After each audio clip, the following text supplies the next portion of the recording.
പ്രതിഭ എംഎൽഎയുടെ മകനെതിരെ കേസെടുത്ത എക്സൈസ് ഉദ്യോഗസ്ഥർക്കെതിരെ നടപടിക്ക് നീക്കം. കേസെടുത്ത 2 ഉദ്യോഗസ്ഥർക്ക് തിരുവനന്തപുരത്ത് എക്സൈസ് കമ്മീഷണർ ഓഫീസിൽ ഹാജരാകാനാണ് നിർദ്ദേശം. ദേവൻ എംപിയുണ്ട്. ദേവൻ, മകനെതിരെ കേസെടുത്ത ഉദ്യോഗസ്ഥർക്കെതിരെ പ്രതിഭ എംഎൽഎ നേരത്തെ പരാതി നൽകിയിരുന്നു. ഇതിന്റെ തുടർ നടപടിയാണോ ഇപ്പോഴത്തേത്?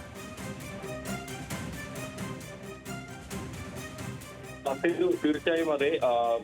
കഴിഞ്ഞ ഡിസംബർ 28-നാണ് പ്രതിഭ എംഎൽഎയുടെ മകനും സുഹൃത്തുക്കൾക്കും അടക്കം 9 പേർക്കെതിരെ കുട്ടനാട് എക്സൈസ് കഞ്ചാവ് കേസ് എടുത്തിരുന്നത്. ഇതിൽ കേസിലെ 9ാം പ്രതിയായിരുന്നു പ്രതിഭ എംഎൽഎയുടെ മകൻ.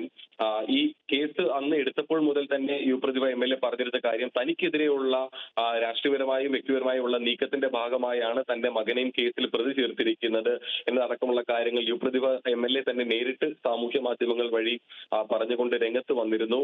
ഇതൊരു കള്ള കേസാണെന്നും ഇതൊരു തനിക്കെതിരെയുള്ള പ്രചരണത്തിന്റെ ഭാഗമായിട്ട് മകനെതിരെ കേസെടുത്തിരിക്കുന്ന അടക്കമുള്ള കാര്യങ്ങളെല്ലാം അന്ന് പ്രതിഭ എംഎൽഎ ചൂണ്ടിക്കാട്ടിയിരുന്നു.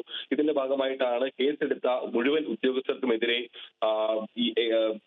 പ്രതിഭ എംഎൽഎ ഇപ്പോൾ പരാതി നൽകിയിരിക്കുന്നത്. അതിന്റെ ഭാഗമായി കുട്ടനാട് എക്സൈസ് CA ജയരാജ്, ഒപ്പം തന്നെ റേഞ്ച് ഇൻസ്പെക്ടർ അനിൽകുമാർ എന്നിവരോടാണ് ഇന്നിപ്പോൾ തിരുവനന്തപുരത്ത് ഹാജരാക്കാനായി നിർദ്ദേശം നൽകിയിരിക്കുന്നത്.